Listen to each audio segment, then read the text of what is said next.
Boa noite, senhoras e senhores, e bem-vindos a esse vídeo onde eu vou falar sobre o conceito de descentralização.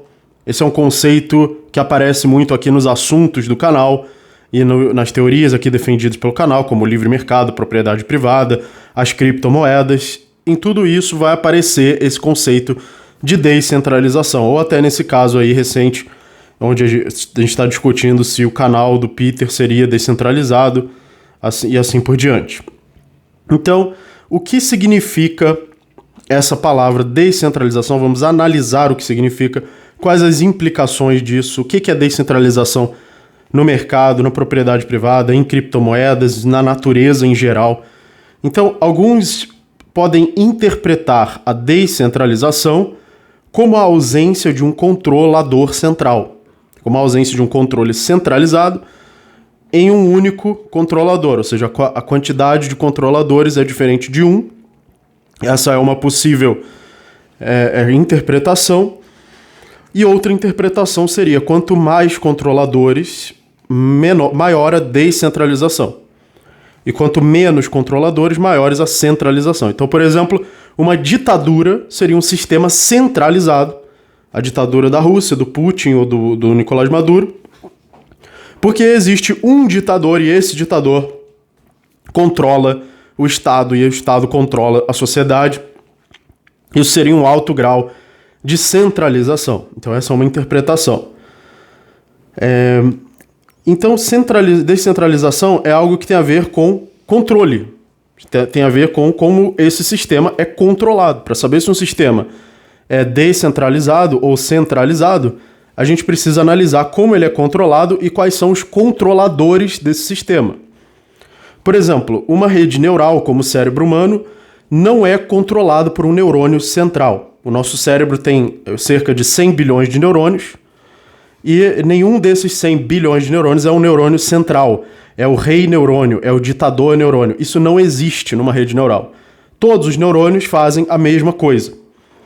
Ou fazem aproximadamente a mesma coisa. Eles recebem um sinal, eles têm uma forma de interpretar esse sinal no sentido de se eu receber o sinal X, eu vou emitir para frente o sinal Y. Então, para cada sinal que um neurônio recebe, ele devolve um outro sinal apropriado. É isso que um neurônio faz, ele só faz isso. E só fazendo isso, ele produz todo o comportamento humano e toda a inteligência humana. Ele produz um Michelangelo pintando a Capela Sistina.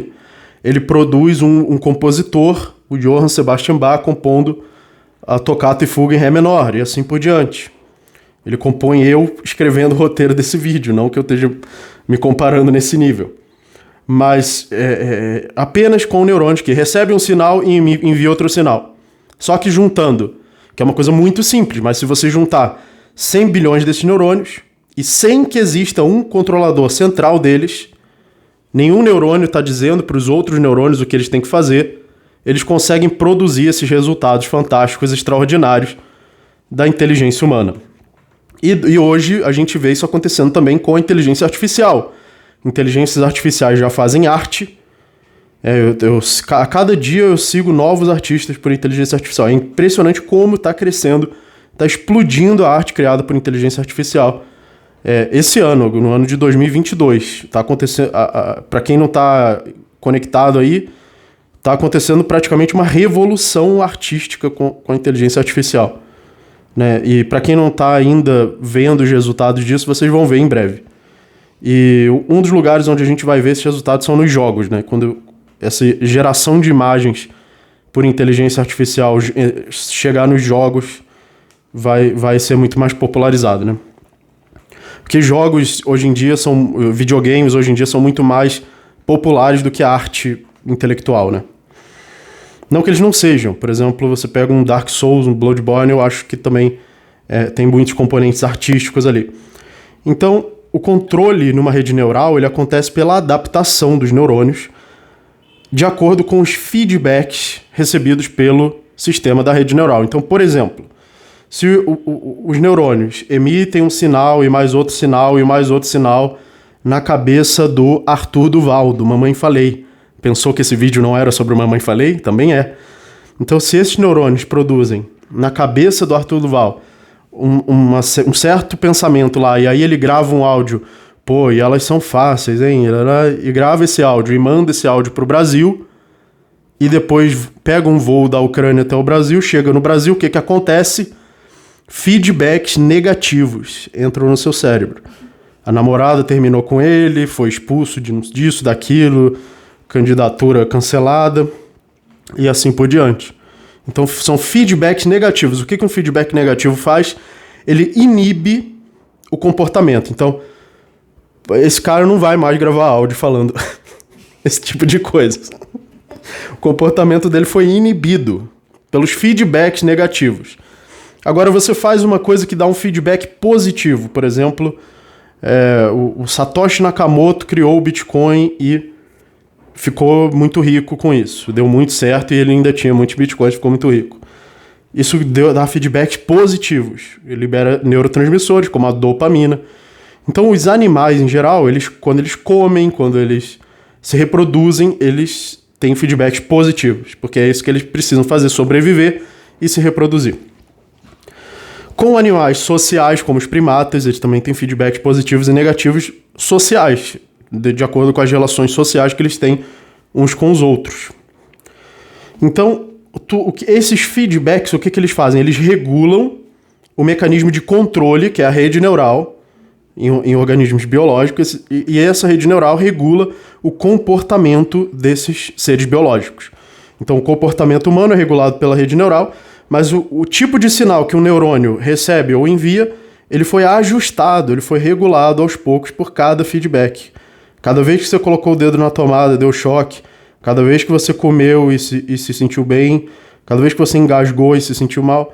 Tudo isso foi ajustando os tipos de sinais recebidos e enviados pelos neurônios. Ou seja, um mecanismo de controle ele pode ser regulado e ele é regulado por feedbacks.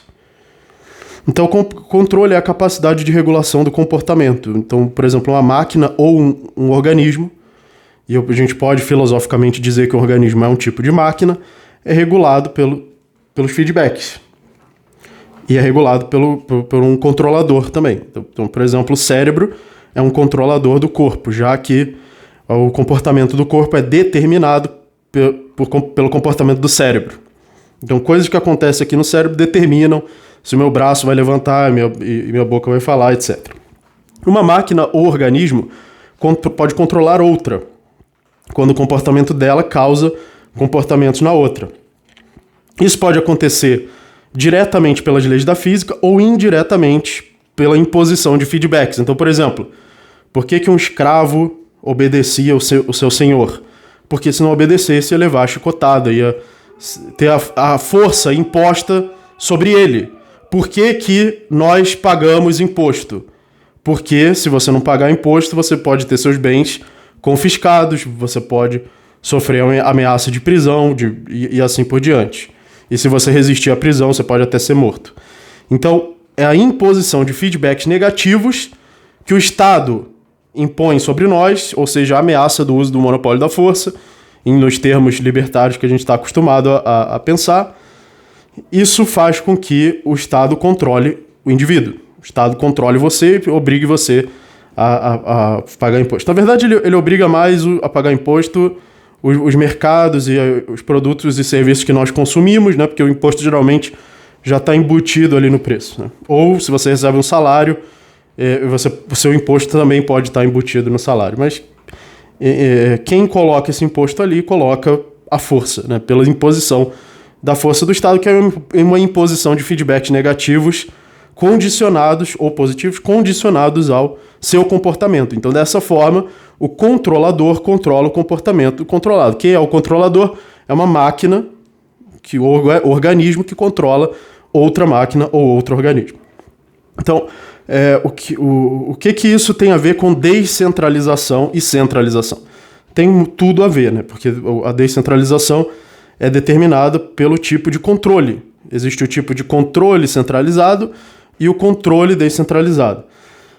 Então, qual é a definição da palavra descentralização? Eu vou dar a definição de uma adaptação, ou melhor, desculpa, de uma adequação a uma regra natural e universal. Agora, eu vou explicar já o que isso significa. Uma segunda forma de definir descentralização seria pela multiplicidade de controladores. Então, por exemplo, um sistema que tem muitos controladores seria descentralizado, e o que tem poucos controladores seria centralizado. Essa definição pode parecer intuitiva para alguns, mas eu vou oferecer aqui uma refutação dessa definição. Tá? Então, por exemplo, imagina uma democracia direta, onde 7 bilhões de pessoas sejam controladores. Onde todos sejam controladores de todos. Que é a ideia de uma democracia direta, né? Todos mandam em todos. Que é um absurdo, obviamente, né? Nessa democracia direta, você pode ter 7 bilhões de pessoas e as 7 bilhões controlarem tudo, mandarem tudo, digamos. Hipoteticamente, vamos imaginar que o mundo inteiro é uma democracia direta. Só que você pode também ter um sistema de livre mercado, ou melhor, um sistema de livre mercado não, um sistema de propriedade privada entre duas pessoas. Digamos que existe uma ilha deserta, só tem 2 pessoas e elas seguem a propriedade privada. A propriedade privada, nesse caso, só tem 2 controladores, enquanto que a democracia direta tem bilhões. Só que a propriedade privada é mais descentralizada. Tá? Então, por esse exemplo, a gente pode ver que não é o número de controladores. Então, o canal Visão Libertária só tem um controlador, que é o Peter Turgoniev. Então, é menos descentralizado. Um canal que tenha mais controladores é mais descentralizado. Não necessariamente. Tá? Então, o que realmente determina a descentralização é a adequação a uma regra natural e universal. Por que 2 pessoas, o Robinson Crusoe e o Sexta-feira, em uma ilha, seguem um sistema descentralizado, enquanto que bilhões de pessoas numa democracia direta seguem um sistema centralizado? Porque os 2 numa ilha que seguem a propriedade seguem uma regra natural e universal, que é a regra de propriedade privada. Enquanto que uma democracia direta segue uma regra artificial e que trata diferente as pessoas, de acordo com aqueles que estão dentro da maioria de quem votou e daqueles que estão dentro da minoria. Se 51% votarem no sorvete de baunilha, todo mundo vai comer sorvete de baunilha. Então as pessoas que votaram são tratadas diferente das outras, que votaram em outros sabores, chocolate, por exemplo. Além disso, o controle mais descentralizado possível não é com infinitos controladores, mas sim com 0 controladores. Então não é com o máximo possível de controladores, mas sim com o mínimo possível. O controle mais descentralizado possível é aquele que tem 0 controladores, aquele onde ninguém controla. E como é que você pode ter 0 controladores? Quando você segue uma lei natural e universal, porque a lei natural e universal foi decidida por exatamente 0 controladores. 0 pessoas decidiram, por exemplo, que a lei da lógica vai ser o que ela é, ou que a matemática vai ser o que ela é, ou que a propriedade privada vai ser o que ela é. São regras, ou que as leis da física vão ser o que ela é. Essas leis, ou que a seleção natural vai ser o que ela é. Então, tanto a lógica, a matemática, a seleção natural, a física e a propriedade privada são exemplos de regras naturais universais, de sistemas que seguem regra natural e universal, decidida por 0 pessoas. Tá? A propriedade não é um acordo entre as pessoas, não é uma decisão das pessoas, mas ela é uma regra natural, que 0 pessoas decidiram. Então o sistema mais descentralizado possível é aquele que tem o mínimo possível de controladores, e não o máximo possível. Não que tenha infinito controladores, mas 0.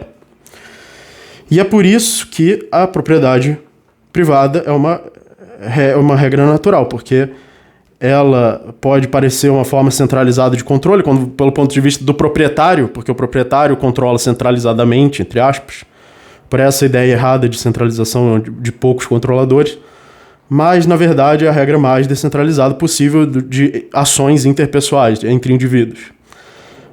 E ela é determinada por 0 controladores, porque nenhum dos controladores pode mudar essa regra. Não importa quem seja o proprietário, a regra sempre vai continuar igual, da propriedade privada. Cada pessoa também pode ser dividida na sua quantidade de neurônios. Então, mesmo que você tenha um controlador, que é um indivíduo, o que é um indivíduo? Um ser inteligente com capacidade de argumentação, digamos assim, que é o que faz você se encaixar dentro da ética libertária, por exemplo. e faz você agir praxeologicamente, pela praxeologia de Ludwig von Mises, cada pessoa desses indivíduos também pode ser dividido pela sua quantidade de neurônios, então você pode dizer que tem 100 bilhões de controladores aqui nesse cérebro. O indivíduo é um conjunto isolado de neurônios, isolado de outros conjuntos de neurônios. A centralização, então, portanto, ela só acontece quando um controlador viola a regra natural, e não por você ter um controlador. Se eu sou o proprietário da minha propriedade, sou o controlador, isso é um sistema descentralizado. Então, que fique bem claro, isso é o que significa descentralização, é adequação a uma regra natural e universal. A descentralização é quando eu violo a regra natural, eu aumento o número de controladores básicos do sistema de 0 para 1. Porque agora eu estou controlando o sistema. E não a propriedade privada, e não a regra natural, ou não as leis da física. No caso das leis da física, a gente não consegue violar as leis da física, né? Mas se você conseguisse, você estaria aumentando o número de controladores de 0 para 1. Ou talvez algumas pessoas teístas, religiosas, criacionistas, acreditam que o número de controladores do universo é 1, esse 1 seria Deus, né? Mas pelo naturalismo, pela seleção natural, o número de controladores é 0. Tá? E o número de controladores que determinam as leis da física também é 0. E da lógica, e da matemática, etc. Tem aquela história de que física é matemática aplicada, matemática é lógica aplicada, enfim. A descentralização não é a ausência de controladores locais. Então, por exemplo, eu tenho minha propriedade, localmente eu sou o controlador dela. Mas é a ausência de controladores globais, né? Não tem ninguém que criou a regra da propriedade privada, a regra global que todos os controladores seguem. O controle global do sistema é a regra básica do sistema. Em cada âmbito há um tipo de regra diferente. Então, por exemplo, no âmbito da física há as leis da física, no âmbito da matemática há os axiomas da matemática. No âmbito da lógica, há as leis da lógica. No âmbito da sociedade, há a propriedade privada. No âmbito das criptomoedas, há o sistema de cada blockchain, por exemplo. Eu já vou chegar nesse ponto das blockchains e por que a descentralização se aplica às blockchains e o que une esses conceitos de descentralização em todas as regras naturais e também nas blockchains. A gente vai chegar daqui a pouco lá. Então, dentro de todo o sistema descentralizado, existe a competição, que é o processo pelos quais os controladores do sistema recebem diferentes graus de feedbacks positivos ou negativos, enquanto seguem a mesma regra. Então, por exemplo, numa competição de xadrez, todos os jogadores seguem a mesma regra, mas alguns ganham, outros perdem. Então, alguns têm feedbacks mais positivos, outros têm feedbacks mais negativos. Na seleção natural, todos os organismos seguem as leis da física, mas alguns conseguem se alimentar mais e se reproduzir mais, e outros conseguem se alimentar menos e se reproduzir menos. Seleção natural é uma forma de competição natural. A competição é natural quando a regra é natural. Então, por exemplo, uma competição de xadrez é uma competição artificial, porque as regras do xadrez são artificiais. Você pode mudar essas regras e criar uma variante de xadrez. Já no caso das leis da física, você não pode mudar as regras. E no caso da propriedade privada também não. Ou ela deixa de ser natural. O aprendizado neural é um tipo de competição natural, onde os neurônios competem para fortalecer suas conexões, já que a inibição do comportamento se dá pelo enfraquecimento das conexões entre neurônios. A propriedade privada é uma forma de competição natural entre conjuntos, entre indivíduos, que na verdade formam o mercado. Aqueles que lucram mais no mercado recebem feedbacks positivos. Aqueles que têm prejuízo recebem feedbacks negativos. O mercado é a troca de propriedades privadas entre proprietários. O controle de um indivíduo sobre a sua propriedade não viola a regra natural, portanto é descentralizado. Se eu controlo o meu canal, é descentralização. Eu estou seguindo a descentralização. Você pode não gostar do que alguém faz com o seu canal, mas ele está seguindo a descentralização. A questão do YouTube, por exemplo, como uma plataforma corporativista que possa ter viés políticos já é uma outra questão que eu vou entrar em outro vídeo. Um outro grau de descentralização é a blockchain, que ela é um sistema de escassez artificial com 0 controladores. Então, por exemplo, existem 0 controladores no Bitcoin. Ninguém pode controlar os bitcoins de outra pessoa. Você só pode controlar os seus próprios, porque existe uma escassez artificial criada com criptografia que forma uma blockchain e permite um sistema de 0 controladores globais, mas com controladores locais que são donos dos seus bitcoins. O universo físico é um sistema de escassez natural. Toda a ação humana, pela praxeologia de Ludwig von Mises, é baseada na escassez, a escassez dos fins que você pode alcançar e a escassez dos meios que você pode usar para alcançar esses fins. E todo o comportamento físico dentro das leis da física também é baseado na escassez. Toda a física é baseada na escassez e toda a existência é baseada na escassez. A blockchain, ela replica a escassez da física dentro de uma rede digital e criptografada. Pode ser uma criptomoeda, pode ser uma rede social criptodigital descentralizada. O mercado também é uma rede descentralizada com características semelhantes às redes neurais, já que o lucro e o prejuízo fortalecem ou enfraquecem formas de produzir. Se o que eu produzo dá lucro, eu produzo mais disso. Se o que eu produzo dá prejuízo, eu produzo menos disso. Em todo sistema de regra natural, feedbacks alimentam as partes desse sistema. E isso é que é a competição, é a diferença de positividade e negatividade dos feedbacks de cada parte do sistema. E é isso que forma a seleção natural, por exemplo. Então, por que a seleção natural existe? É por isso. Ela segue esse padrão, essa estrutura. Essa é a estrutura da seleção natural, essa é a estrutura do mercado, essa é a estrutura de uma rede neural, essa é a estrutura de uma blockchain. Em todo sistema de regra natural, feedbacks alimentam as partes desse sistema e todo feedback só acontece em um sistema de escassez. O meu feedback é limitado e é diferente de outro feedback porque eles são escassos. Então, vem algum feedback positivo para mim, algum feedback positivo para outra parte do sistema, para outro indivíduo, e esses feedbacks são escassos. Se não fossem escassos, não haveria competição também, não haveria feedbacks, porque todos seriam deuses onipotentes. Seja no universo físico ou no mercado, que é uma rede social, ou numa blockchain, que é uma rede criptodigital, todo feedback e toda competição se dão com base na escassez. Então, espero que tenha ficado claro o que significa descentralização, que em resumo é a adequação a uma regra natural universal das partes de um sistema. Existem vários âmbitos da descentralização. Então, descentralização na sociedade é a propriedade privada, descentralização, né, numa rede neural é a capacidade dos neurônios competirem dentro das mesmas regras e de um neurônio não controlar o outro de uma forma desigual, que fuja a regra natural daquela rede neural. Na seleção natural, de formas biológicas, enfim, existem todas essas aplicações da descentralização e muitas outras também, que eu não vou...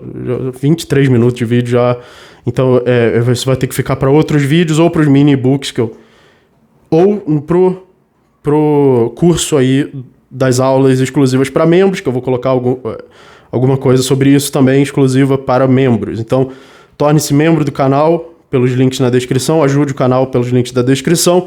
Muito obrigado e até o próximo vídeo.